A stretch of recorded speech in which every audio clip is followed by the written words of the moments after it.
Bienvenue sous les lambris de la librairie, votre espace feutré pour le grand pas de côté. Installez-vous, nous vous retrouvons le 2e et le 4e dimanche du mois pour une échappée où même loin de votre couette et de votre canapé, vous vous sentirez heureux comme un chat. Aujourd'hui, je vous présente un grand classique de la littérature anglaise, à savoir Jane Eyre. Alors, Jane Eyre, comment vous dire, c'est un peu l'autobiographie fictive de Charlotte Brontë. En fait, les sœurs Brontë, c'est un peu une triade à l'époque. Ce qui est drôle, c'est parce que elles n'étaient pas du tout vouées à régner sur la littérature classique, tout simplement parce que des femmes n'ont pas le droit d'écrire, tout simplement. Ce qui fait que Charlotte, j'allais dire Jane, parce que vraiment les deux sont vraiment proches. En fait, il a été écrit dans la campagne anglaise, mais pas la campagne à la Downton Abbey. Vous voyez ce que je veux dire ? On est dans une campagne un peu rude, très monacale, assez horrible. Et ce livre a été écrit en 1847. Il faut savoir qu'à l'époque, Charlotte a proposé plusieurs livres qui ont tous été refusés. Elle a écrit un livre qui s'est appelé Le Professeur et le bouquin en fait n'a pas marché. Encore une fois, c'est un bouquin de femmes, même si elles ont toutes écrit sous un nom de plume, à savoir le nom Belle. Donc il y en a une qui c'était Currer Bell, Elise Bell et je ne sais plus, Belle. Voilà. Elles avaient gardé leurs initiales et c'était le même nom de famille quand même pour dire que c'était pas une sororité, c'était une fratrie. Et en fait, ce qui se passe, c'est que quand le film, parce qu'il y a un très bon film qui a été adapté, le livre a été adapté très bien avec Charlotte Gainsbourg dans le rôle de Jane Eyre.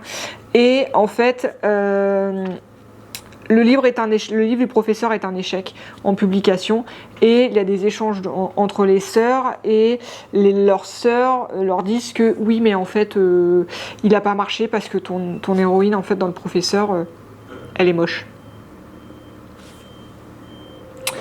Merci les frangides, en même temps je sais ce que c'est, on peut pas attendre grand chose d'elle. Et en tout cas, cette phrase-là, ça a été pour elle un déclic et elle leur a écrit dans une lettre, on a la preuve, c'est écrit certifié tamponné Jane Eyre, elle leur a écrit « Je vais vous montrer une héroïne aussi petite et laide que moi, qui sera aussi intéressante que les vôtres. » Donc là on est sur la revanche de la sister, parce qu'on lui parle pas mal.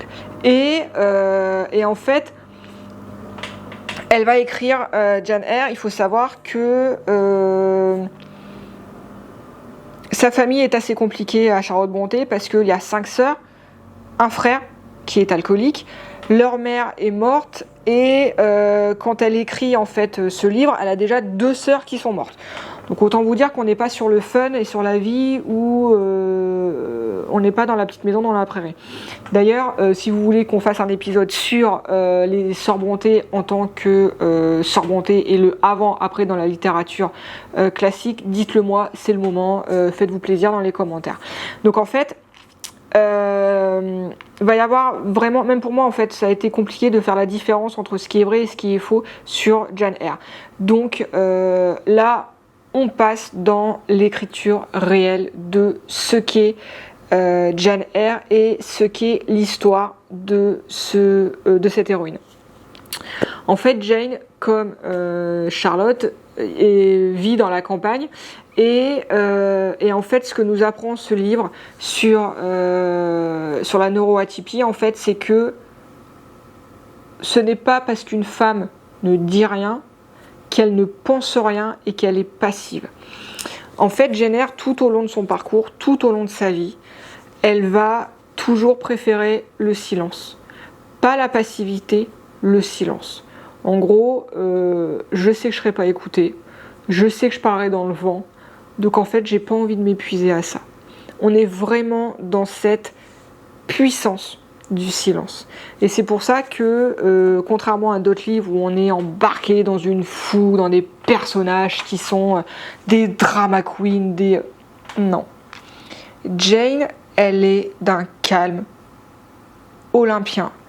Elle a des rages, des épisodes de rage qui bouillonnent régulièrement, mais malgré ça, de l'extérieur, elle donne l'apparence d'une passivité totale. En fait, Jane, c'est qui ? On la rencontre en fait quand elle est enfant, et elle est orpheline. Elle est orpheline de père et de mère, ce qui fait qu'elle est obligée d'aller vivre chez son oncle.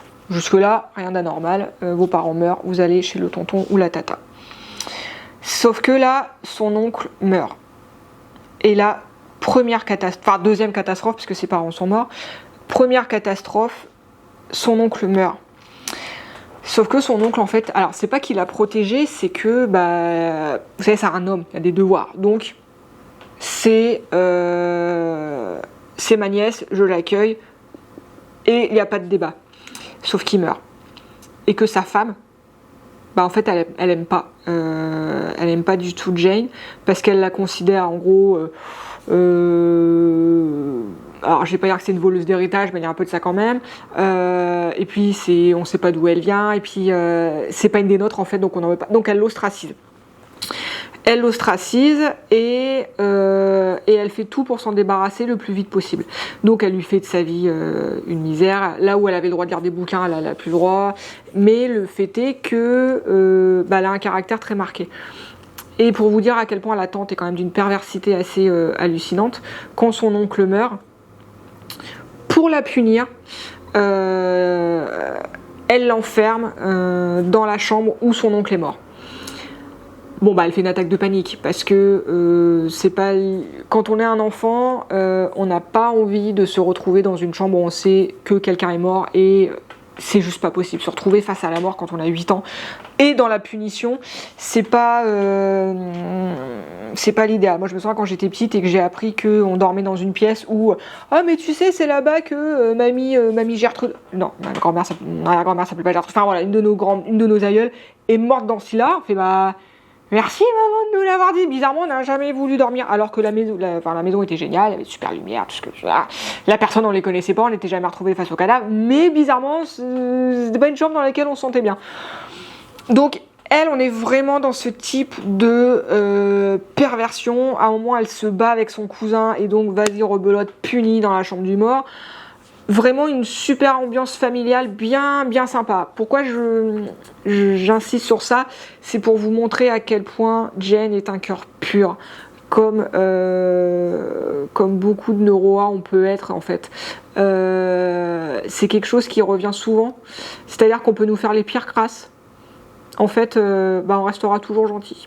Peut-être crétin, on va pas se mentir, mais souvent on a un fond tellement bon que oui, je me mets dedans, même si d'aucuns diraient que je suis la dernière des garces, mais mon fond est bon. Si vous aimez pas ce que vous voyez, remettez-vous en question. Et en fait, donc une fois qu'elle a fait son attaque de panique avec l'oncle mort, elle a envoyé à Lowood. Alors Lowood, comment vous dire Vous voyez Harry Potter, vous voyez Poudlard, ok. Vous prenez Poudlard, vous mettez que des Dolores Ombrage comme prof. Vous mettez que des détraqueurs comme pion. Et vous êtes à Disneyland par rapport à ce que va vivre la pauvre petite Jane à Lowood. On est dans une prison pour enfants, grosso modo. Alors de petites filles en plus, et puis des délinquantes, vous imaginez bien. Où elles sont punies à longueur de temps, où il n'y a pas de toilette, elles dorment à 5 ans dans un dortoir où les toits sont sous les toits, donc il y a du vent, il y a des jours partout, ce qui fait qu'il fait un froid glacial. En hiver, quand elles veulent se laver dans les brocs, l'eau a gelé. Donc on est sur une ambiance colonie de vacances, comme vous pouvez le remarquer, et les instituteurs, qui sont des religieuses, passent leur temps à leur dire à quel point ces enfants sont des horreurs, sont des calamités, vous ne devriez pas vivre, vous devriez expier tous vos péchés à longueur de temps. On parle d'enfants. Et là, en fait, il y a une scène très prenante parce qu'en fait, elle rencontre celle qui va devenir sa meilleure amie qui s'appelle Helen Burns. Helen et Jane vont devenir très amies, très proches. Et elles vont se soutenir mutuellement dans l'adversité en fait, parce que vraiment elles comprennent pas le monde, elles comprennent pas l'univers, mais elles se disent ensemble on va être plus fortes. À un moment, Hélène fait preuve se rebelle. Grosso modo, elle se rebelle pour rien. C'est par rapport à ses cheveux en fait, elle veut pas qu'on lui coupe les cheveux. C'est con, hein, parce que voilà, c'est une petite fille. Elle veut pas qu'on lui coupe les cheveux. Ce qui fait que pour son instituteur, enfin le recteur, enfin le sergent-chef, le curé du coin, décide de l'humilier et en fait de lui tondre ses cheveux. Parce que évidemment, vous savez bien que les cheveux des femmes sont objets de vanité. Alors, à la limite, ça pourrait se discuter pour des femmes adultes. Je dis bien à la limite, et je dis ça avec toute l'ironie du délire. Sauf que là, on parle d'enfants. Et là, en fait, pour Jane, c'est insupportable. Donc, elle la défend. En disant, non, mais en gros, vous pouvez pas la traiter de vaniteuse, nanana. Et en fait, elles se font tondre toutes les deux. Tondre une femme ou tondre un enfant, encore à l'heure actuelle, c'est un acte d'humiliation assez phénoménal. C'est une chose que je pense que les hommes n'imaginent pas, en fait, la violence de cet acte-là. Si en Iran on cache les cheveux des femmes, c'est qu'il y a une raison. Si à la Deuxième Guerre mondiale on a tondu les femmes, c'est qu'il y a une raison. C'est vraiment un geste d'humiliation dont vous n'imaginez pas la violence. Vraiment, c'est insupportable. Et là on parle d'enfants. Mais là en fait, qu'est-ce qu'elle apprend ? Il y a vraiment un switch en fait à ce moment-là dans la tête de Jane qui réalise que, en fait, on peut compter que sur soi. Donc elle l'a défendu. En gros, elle a ouvert sa bouche. Elle a été maltraitée comme ça, et en fait, à partir de maintenant, silence radio, je vais plus rien dire. Ça veut pas dire que je n'ai rien penser, que je vais ne rien mettre en place, que je ne vais pas bouillir à l'intérieur. Ça veut juste dire que je réalise qu'en fait, 1, je peux compter que sur moi, et 2, plus vite j'apprends à me taire, plus vite je suis tranquille. J'admets que je suis encore dans l'apprentissage de plus vite j'apprends à me taire. Mais en fait, le drame continue par rapport à Hélène, c'est que, je vous rappelle, on est au 19e, on est en Angleterre, on est dans un dortoir où il fait froid en hiver. Hélène attrape la tuberculose, elle va dans son lit, Jane va dans son lit la nuit pour pas la laisser seule parce que son amie est malade alors qu'elle est isolée. Et en fait, le matin, elle se réveille, elle est avec le cadavre en fait de son amie. Elle a 10 ou 12 ans. Et c'est là qu'elle réalise, je suis seule au monde. Et c'est très important dans sa tête de je suis seule au monde et je ne peux compter que sur moi. Et ça, vous savez, messieurs, dames, que quand une femme décide, réalise qu'elle ne peut compter que sur elle, derrière, c'est magnifique. Et là, les années passent, elle fait son apprentissage et elle devient institutrice. Donc vous vraiment là où elle était dans le truc de l'autorité, c'est je peux pas me rebeller, je peux pas, voilà. En fait, elle prend une autre peau. On va dire que c'est du masking, elle met un niveau assez intense. Et elle devient gouvernante, c'est-à-dire qu'elle fait ses classes, elle devient institutrice, elle devient d'un calme olympien, elle ne bouge plus d'une oreille. Alors les autres se disent ouais c'est bon, on a réussi à la mater. Elle en fait elle est passée à autre chose. Elle est passée à autre chose dans le sens où elle se dit là je peux rien y faire, donc je vais prendre mon mal en patience, de toute façon ça va durer qu'un temps et derrière ce qui va m'attendre est beaucoup mieux. Donc elle prépare son futur et elle passe les diplômes qu'il faut. De toute façon à l'époque quand on est femme, soit on se marie, soit on devient soit bonne, soit dans le service, soit institut. On n'a pas vraiment de plan de carrière assez foufou. Mais bon, elle est orpheline, elle n'a pas de dot, donc elle se dit tout de suite je vais travailler. Et puis si je peux éviter d'être les mains dans l'eau à longueur de temps, je vais plutôt aller sur l'intellectuel et sur le travail. Travail intellectuel, je dis. Voilà. Donc, elle devient institutrice et elle envoie des propositions pour être engagée et elle devient gouvernante pour Monsieur de Rochester à Thornfield.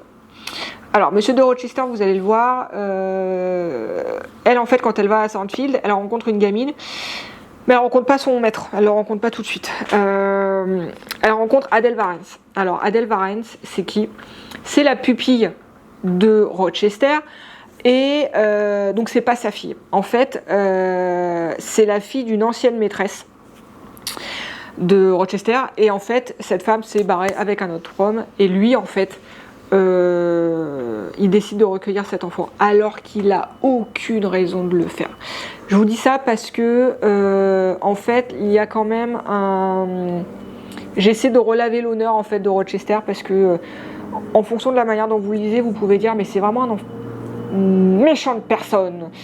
Mais en fait non, c'est beaucoup plus compliqué que ça. Et la première lecture, on peut dire de oui, c'est encore un dominateur qui va la casser, qui va profiter d'elle et tout. Et en fait pas du tout. Donc là, elle va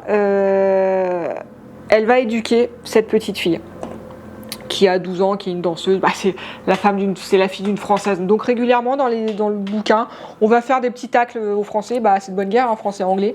Et donc c'est une fille de Française. Enfin c'est une petite Française, donc il faut la mater, il faut la cadrer parce que elle n'est que dans les arts, elle n'est que dans la fioriture, que dans la vanité.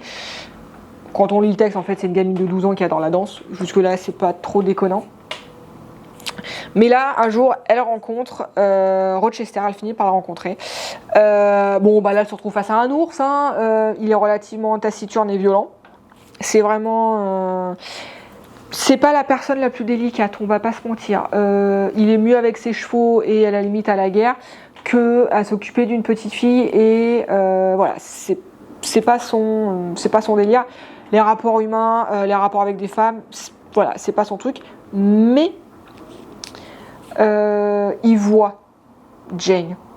C'est-à-dire qu'il voit que c'est pas une gamine complètement stupide qui n'a rien sous la pédale.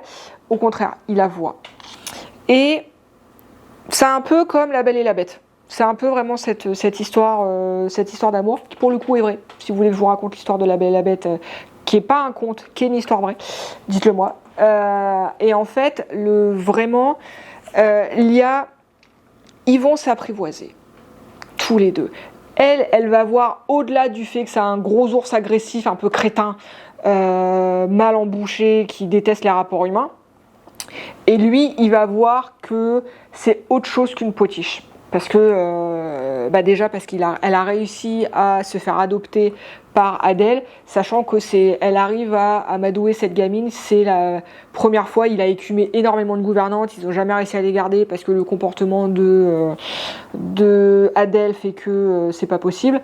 Mais Jane, en fait, elle arrive à comprendre cet enfant.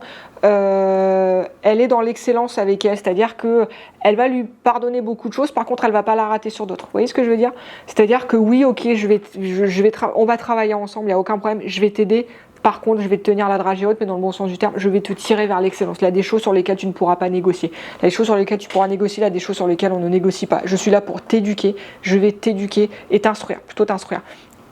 Il y a vraiment ce lien-là, quasiment filial, qui se crée entre les deux. Et ça, forcément, Rochester y est sensible. Parce qu'encore une fois, il n'avait aucune raison de prendre Adèle sous son aile. C'est pas sa fille, c'est une femme c'est sa mère qui l'a abandonnée, c'est pas le père. Il aurait pu s'en débarrasser. Et non. Donc, elle est importante quand même à ses yeux, même s'il ne le montre pas. Enfin, il ne le dit pas, mais en tout cas, il le montre. Donc, on est vraiment dans, pas cette ambivalence, mais on est vraiment dans cette histoire d'amour qui naît et qui est un amour réciproque. C'est ça aussi qui est nouveau. C'est pas un amour ancillaire où le chef, le patron décide de coucher avec la servante. Non. Il a remarqué qu'avec elle, ça marcherait pas. Il a remarqué que c'est le feu sous la glace. Donc, il y va pas. Il a pas le tempérament pour.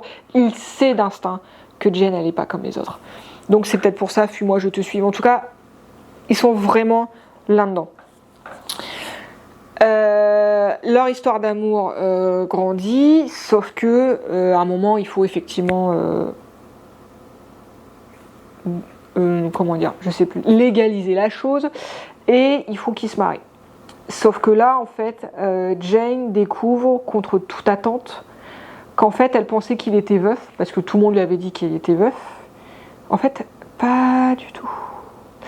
Il n'est pas veuf. Ah oui. Et là, ça pique. Ça pique parce que, encore une fois, on est au 19e, il aurait pu la prendre comme maîtresse. Aucun problème avec ça. À l'époque, plus on a de maîtresses, plus on est... Enfin, c'est normal d'avoir une maîtresse, c'est pas choquant. Sauf qu'elle, en fait, quand elle découvre ça le jour de son mariage. Elle est devant l'hôtel, hein, littéralement. Il y a un homme qui, vous savez, la phrase de si quelqu'un veut interrompre ce mariage, il y en a qui se disent maintenant qu'ils se taisent à jamais. Et ben là, il y a quelqu'un qui dit youhou, le monsieur, il est encore marié. Donc là, elle se prend une claque. C'est une humiliation quand même assez totale et elle s'en va.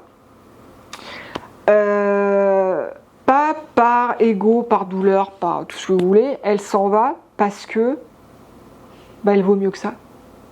Elle veut pas être la maîtresse de cet homme. Alors qu'elle pourrait, je veux dire, à la limite de la société lui en aurait pas voulu. En fait, elle s'en fout de ce que pense la société d'elle. Elle, ça l'intéresse pas. Elle veut pas être la maîtresse d'un homme. Elle veut être sa femme. Elle veut être légitime. Elle veut être son égale. Donc, elle sera pas sa maîtresse. Et elle l'aime. Et lui, il l'aime. Mais malgré ça, malgré cet amour, elle dit « No way, je pars ». Elle se retourne pas. Donc, elle part, sachant que elle dit quand même adieu à la fortune, parce que l'air de rien, elle est payée 30 livres par an en étant là-bas. Donc elle va revenir à 30 livres par an là-bas. Mais en fait, elle perd sa maison, elle perd l'homme qu'elle aime, elle perd ses rentrées d'argent. Bon, elles auraient perdu de toute façon en étant mariées, mais elle aurait gagné, enfin, vous voyez ce que je veux dire, elle aurait eu accès au compte en banque de son mari. Mais là, en fait, elle abandonne tout, mais en fait, elle se choisit elle. Donc en fait, elle abandonne rien. Elle abandonne rien. C'est vraiment elle qu'elle choisit. C'est vraiment ses vertus morales qui sont au-delà de tout. Ça vous rappelle notre cher neuroatypie, c'est nos valeurs morales qui sont au-dessus de tout et vous ne pourrez pas nous faire plier. Vous pouvez essayer, hein, mais vous n'y arriverez pas. Donc, elle se réfugie chez des cousins qui habitent pas loin. Le hasard fait bien les choses. Et à la même période, en fait, elle hérite de son oncle paternel. Le fameux oncle qui était mort précédemment, ils l'ont retrouvé, ils ont fait toutes les démarches, et là, elle hérite de 20 000 livres. 20 000 livres, à l'heure actuelle, on ne se rend pas compte de ce que c'est. Je vous ai dit juste avant, en étant enseignante, gouvernante à domicile, donc c'est quand même sur un haut niveau quand même social, enfin au niveau financier, on dirait que c'est une CSP+, quand même, parce que voilà, on est à 30 livres par an. Là, du jour au lendemain, elle fait partie du 5% de la population la plus riche d'Angleterre. Avec 20 000 livres. Vous imaginez. Et là, encore une fois, parce que c'est Jane Eyre, parce qu'elle a ses vertus et sa morale à elle, sa boussole morale interne à elle, elle divise par 4 entre ses cousins et elle, parce que pour elle, hériter sans avoir sa famille, elle n'en voit pas l'intérêt. Ok, je suis riche, mais je suis seule. Donc en fait, elle partage parce que pour elle, c'est juste en fait. Il n'y a même pas de débat, elle partage entre tous les cas. Malgré ça, elle reste quand même encore dans les 5% de la population la plus riche. Donc, ça vous dit l'importance de sa boussole morale. Là, elle le met, elle le clame, elle le prouve, elle le montre, elle le démontre. La famille est plus importante que l'argent. Sauf que là, en fait, maintenant, elle a de l'argent. Donc comme elle a de l'argent, elle peut retourner voir Rochester. Parce qu'elle ne l'a pas oublié. Parce qu'elle aime cet homme. Et elle sait que lui l'aime. Donc, elle le retourne en lui disant cette phrase quand elle le revoit. Je suis une femme indépendante désormais. Ce qui fait que quand elle va le revoir, en fait, elle n'y va pas de subordonné à supérieur. Ils sont sur un pied d'égalité. C'est-à-dire qu'elle y va vraiment par amour. Et elle le retrouve dans un état assez compliqué. Parce qu'en fait, ce qui s'est passé, donc elle a fui, elle a vécu sa vie le temps d'eux. Et lui, en fait, ce qui s'est passé, c'est que au départ de Jane, en fait, lui, évidemment, il a un peu pété un câble, entre guillemets, parce qu'en fait, elle a découvert que, et nous aussi, on découvre que Bertha, sa première femme, vivait dans une tour du manoir. Et elle a mis le feu. Elle met le feu au manoir dans un élan de folie. Elle met le feu au manoir. Donc lui, en fait, il se dépêche de sauver tout son personnel. Comme quoi, c'est pas un mauvais bougre. Et donc, comme il sauve, il fait partir ses domestiques pour leur sauver la vie. Il ne fait pas attention à sa première femme, enfin à sa femme, à son épouse, parce que en fait il a géré l'urgence et pour lui l'urgence c'était de mettre en sécurité les gens Et en fait, sa femme se suicide et elle saute du haut du toit. Donc du jour au lendemain, il perd l'usage de sa main, parce que sa main a eu un accident dans l'incendie, donc il perd l'usage de sa main, il ne peut plus travailler. Son manoir est cramé, mais comme il a beaucoup moins d'argent, il ne peut pas forcément le réparer. Et il est veuf. Donc lui, son monde... En fait, quand on dit, quand Charlotte Brontë explique dans son livre que la structure s'effondre, elle parle de quelle structure? Elle parle de la structure mentale de Rochester ou elle parle de la structure du manoir? Il y a les deux. En fait, lui, il s'effondre, donc il perd sa main a un accident et aussi il perd la vue. Il perd la vue, pourquoi? Parce que le choc de la mort de sa femme est tellement brutal que le corps fait que non, mais je verrai plus rien. C'est ce qui s'est passé avec Ray Charles. Il a vu la mort de son frère, il est devenu aveugle dans la foulée juste derrière. Donc là, une fois que tout a brûlé, en fait, lui, il s'en va à Ferndean, qui est une de ses autres maisons. C'est là qu'elle le retrouve en fait. Elle va le revoir et donc elle retrouve clairement quelqu'un handicapé et où elle lui dit qu'elle l'aime toujours et qu'ils se retrouvent d'égal à égal. Et là en fait on découvre que Rochester c'est loin d'être un mauvais bougre, dans le sens où lui aussi il a été victime et autant victime que Jane. Jane, vous savez, donc elle est partie de l'orphelinat, elle a été virée parce que sa famille ne l'aimait pas.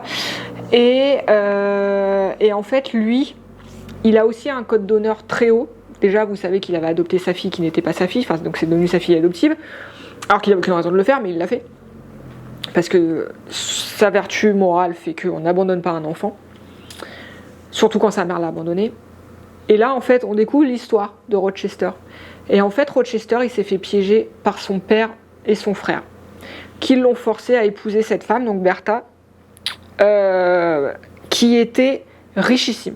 C'est-à-dire qu'elle était magnifique, elle avait une dot de 30 000 livres. Encore une fois, je vous dis, quand vous avez 5 000 livres par an, vous faites partie des 5% de la société, 5% des plus riches de la société. Donc avec 30 000 livres, voilà. Ils l'ont poussé dans ce mariage, il était jeune, il est un peu concon, il était jeune, et puis on n'a pas idée que son père et son frère vont vous trahir en fait, donc lui il les suit, il fait confiance. Comme Jane a fait confiance à sa famille et qu'elle s'est rendue compte qu'il fallait pas. Ce qui fait que le frère et le père l'ont poussé dans ce mariage, et c'est après s'être mariée qu'il a découvert qu'elle était complètement folle alliée. Mais c'est pas une façon de parler, c'est-à-dire qu'elle était malade psychiatriquement, et c'était héréditaire parce que la mère déjà, donc sa belle-mère était déjà elle enfermée, parce que complètement folle. Mais le problème, c'est qu'en fait, à l'époque, on ne peut pas divorcer, même parce que la femme est psychiatriquement, heureusement. Et vous voyez, à l'époque, beaucoup d'hommes mettaient leurs femmes dans des asiles pour s'en débarrasser. C'était la norme. Il ne l'a pas fait. Ça ne se fait pas. Selon ses vertus morales, ça ne se fait pas. Donc, il la cache pour son honneur à lui et son honneur à elle. Vous voyez quand même quel homme est Rochester, malgré ce qu'on nous dit de oui, il a profité d'elle. Non, il a été autant victime qu'elle. Donc en fait, au final, l'important de ce livre-là, c'est que c'est une histoire d'amour, mais contrairement à d'autres où ça part dans tous les sens, là, ce sont un homme et une femme qui se sont choisis, qui se sont aimés sincèrement, les deux, qui se sont rendus compte à un moment que notre histoire, elle peut pas se vivre à l'heure actuelle parce que nos deux codes moraux ne sont pas alignés et on sait qu'on va dans le mur. Et les deux se choisissent, les deux dans le sacrifice, pas le même, se sacrifient, mais au final, tout se passe pour le mieux parce que c'est... en fait, quand on respecte sa boussole interne et ses valeurs, bizarrement, la vie, elle est beaucoup plus facile. Sur le coup, ça pique. Sur le coup, c'est dur. C'est pas moi qui vais vous l'apprendre. Vous savez très bien de quoi je parle, mes petits neuroas. Ceux qui me connaissent savent très bien que pour moi, c'est pas un vain mot, que les valeurs... Mais alors, vous pouvez... n'en déplaise à certains, j'ai un code moral d'une dureté à l'extérieur, mais à partir du moment où je vous adopte... Mais vous le savez, en fait, vous me connaissez. Vous savez que je suis intraitable sur certains trucs, d'autres je m'en fous, mais alors à partir du moment où ça fait partie de ma colonne vertébrale de vertu morale, vous pouvez faire ce que vous voulez, mais jamais vous me ferez plier. Je vous le rappelle au cas où. N'essayez pas. Mais en tout cas, là on arrive à la fin du livre en fait. Vous avez Rochester et Jane qui se marient parce que ils sont d'égal à égal. En fait, elle ne dépend plus de lui parce que c'est en gros c'est elle qui a l'argent maintenant. Ils vont récupérer Adèle. Et alors c'est drôle parce qu'évidemment on se prend des taclés, hein, parce que bon forcément Angleterre, France, et que au début elle lui pardonnait beaucoup de choses, mais là elle a dit non, attends, on va se calmer. C'est moi qui t'éduque maintenant, c'est moi qui t'instruis, c'est moi qui t'éduque, donc tu vas te calmer, tu vas arrêter de faire n'importe quoi dans les différentes pensions dans lesquelles on t'envoie. On te choisit les meilleurs, donc tu vas te mettre au niveau. Et elle va perdre ses mauvais côtés français. Voilà. Le petit tacle de Charlotte pour la culture française. On leur fait autant, donc c'est de bonne guerre. Si vous voulez découvrir une magnifique édition de Jane Eyre dans le trésor de Redis d'aujourd'hui, tada, vous voyez cette magnifique édition, parce que j'ai l'habitude quand même de vous présenter des beaux bouquins, hein, on va pas se mentir, qui est en sublime état. Vous voyez, regardez, il est en parfait état, en demi-chagrin rouge, avec les coins en cuir aussi en rouge, parce qu'on est d'accord que ça claque. Et là, je vous montre la première page. On est sur La Boétie, une édition La Boétie, qui est une édition de luxe quand même, de qualité, belge. Et là, vous avez la version de 1947, parce que les livres de la littérature classique anglaise d'époque, ce sont des licornes, c'est rarissime. Pourquoi ? Parce que c'est édité à très petits exemplaires, sur de la mauvaise qualité, parce que c'était un truc de bonne femme, donc on va pas se mentir, c'était pas tiré à beaucoup d'exemplaires. Donc là, nous avons la chance d'avoir un exemplaire magnifique de 1947. Et peut-être que nous avons d'autres livres d'elle dans la même collection. Je dis bien peut-être. Sur ce, n'oubliez jamais la leçon des livres. Lire est un acte de survie et votre esprit est un territoire que vous seul protégez. Prenez soin de vous. Rendez-vous le 2e et le 4e dimanche du mois pour notre prochain refuge dans votre librairie de livres.